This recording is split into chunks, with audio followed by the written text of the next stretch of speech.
Start करते हैं अपना टॉपिक 5.1 सेल साइकिल को।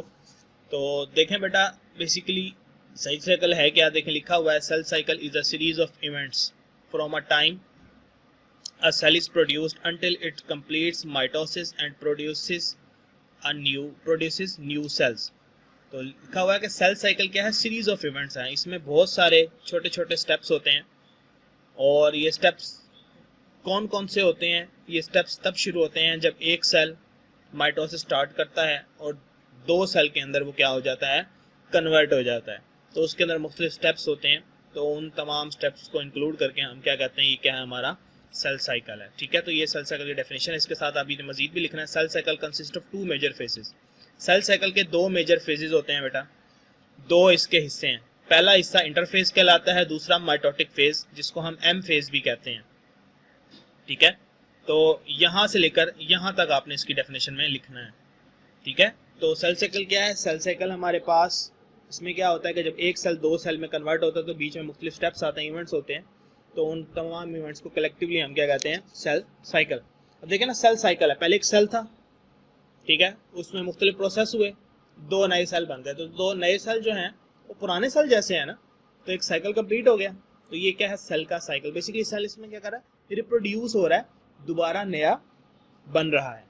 ठीक है, तो इसके दो फेजेस थे, इंटरफेज और माइटोटिक फेज, जिसको हम एम फेज भी कहते हैं। तो mitotic phase is a relatively short period of cell cycle.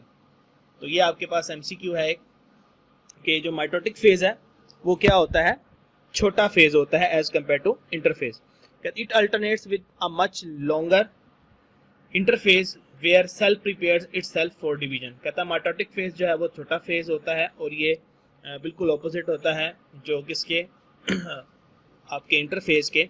और इंटरफेज एक लंबा फेज होता है और इंटरफेज में क्या होता है, सेल बेसिकली अपने आप को तैयार करता है ताकि वो सेल डिवीजन कर सके। आगे चलते हैं। तो बेटा ये आपने एमसीक्यूज के लिए कर लेनी है लाइन। तो नेक्स्ट चलते हैं। तो लिखा है interphase is the time when cells metabolic activities is very high as it performs its various functions.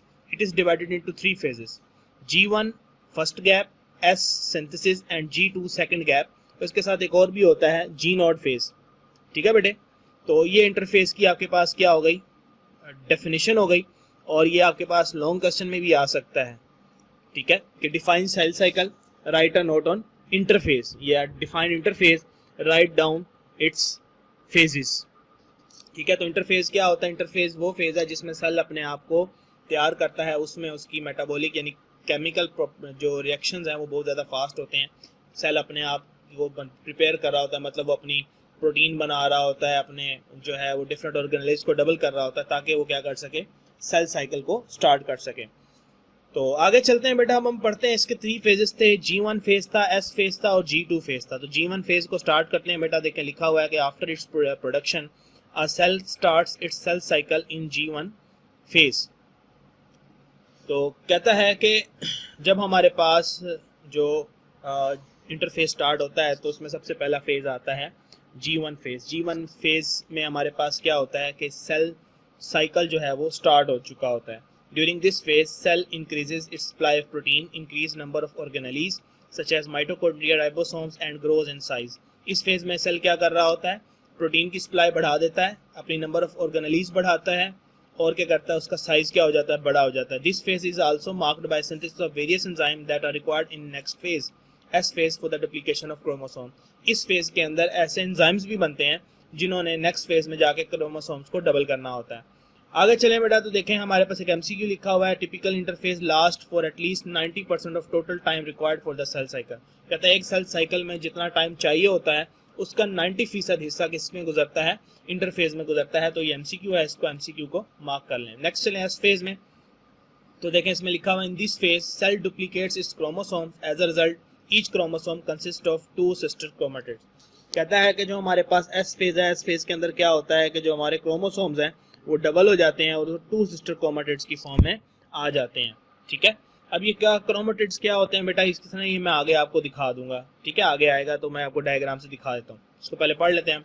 G2 phase में आ जाएं। ठीक है, तो G2 phase cell prepares proteins that are essential for mitosis, mainly for the production of spindle fiber. कहता है कि जो G2 phase है इसमें सेल क्या करता है, प्रोटीन बनाता है जो कि माइटोसिस के लिए यानी जो आगे एम फेज शुरू होना है उसके लिए जरूरी होती हैं, खासकर स्पिंडल फाइबर बनाने के लिए। कहता है after G2 phase of interphase cell enters a division phase called M phase and it is characterized by mitosis in which cell divide into 2 daughter cells. कहता है कि G2 फेज के बाद सेल क्या होता है, नए फेज में यानी इंटरफेज से अब एम फेज में आ जाता है, जिसको हम माइटोसिस कहते हैं। और माइटोसिस में क्या होता है, एक सेल से 2 सेल बनते हैं। याद रखें कि एम फेज 2 तरह का होता है, माइटोसिस भी हो सकती है और मियोसिस भी हो सकती है। ठीक है, तो वो जो G2 फेज है, G2 फेज के बाद सेल माइटोसिस में भी जा सकता है, मियोसिस में भी जा सकता है। तो वो कब कौन सा सेल माइटोसिस में जाएगा, कौन सा सेल मियोसिस में जाएगा, इंशाल्लाह हमारा जो नेक्स्ट टॉपिक है, जो लेक्चर होगा हमारा लेक्चर नंबर 31 उसमें हम डिस्कस करेंगे। लेकिन अभी हम इसको पढ़ते हैं। देखें, कहते हैं सेल दैट हैव टेम्पररी और permanently stop dividing are said to have enter in the state of quiescence called G nought phase. G0 या जी नॉड फेज कहते हैं इसको। कहता है कि वो सेल जो रिप्रोडक्शन नहीं करते या जिनमें रिप्रोडक्शन होना बंद हो जाती है, जैसे हमारे नर्वस सेल्स हैं, न्यूरॉन्स हैं, उनमें डिवीजन नहीं होती। न्यूरॉन डैमेज हो जाए तो नया न्यूरॉन नहीं बनता, ठीक है, लेकिन स्किन के सेल डैमेज होते हैं, नए सेल बनते हैं। तो कहता है उसको हम कहते हैं क्वाइसेंस। क्वाइसेंस मतलब सेल स्लीपिंग कंडीशन में चला जाता है। जब रिक्वायरमेंट होगी वो रिप्रोडक्शन में चला जाएगा, जब रिक्वायरमेंट नहीं है तो वो क्या होगा, जी नॉट फेज में चला जाएगा।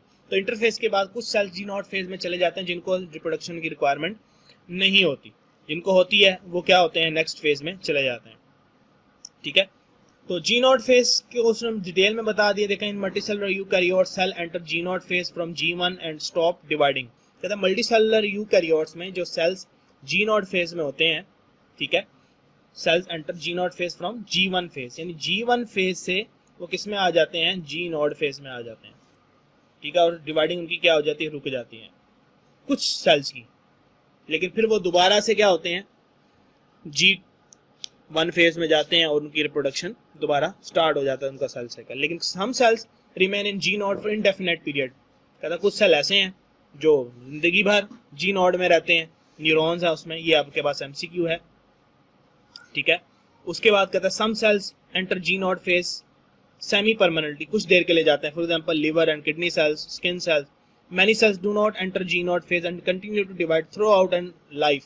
For example, epithelial. कहता है कुछ सेल तो G नॉट में जाते ही नहीं। एपिथेलियल मतलब हमने पढ़ा था एपिथेलियल टिश्यू। एपिथेलियल टिश्यूज के जो सेल्स हैं वो कभी भी नहीं जाते। क्यों? क्योंकि वो हमेशा टूट रहे होते हैं, नए बन रहे होते हैं, टूट रहे होते हैं, नए बन रहे होते हैं, तो इस वजह से वो G नॉट फेज में एंटर ही नहीं होते।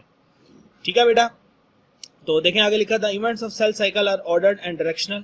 For example each event occurs in a sequential fashion and it is impossible to reverse the cycle. कहता है जो सेल साइकिल है उसके जो इवेंट्स हैं, उसके जो स्टेप्स हैं, वो एक दूसरे के बाद आते हैं। ऐसा नहीं हो सकता, आप इसको उल्टा नहीं कर सकते और पहला स्टेप दूसरा स्टेप पहले नहीं आ सकता और पहला स्टेप आखिर में नहीं जा सकता। ठीक है, तो ये अब आपने याद करना है, ये आपके पास लॉन्ग क्वेश्चन हो गया। ठीक है,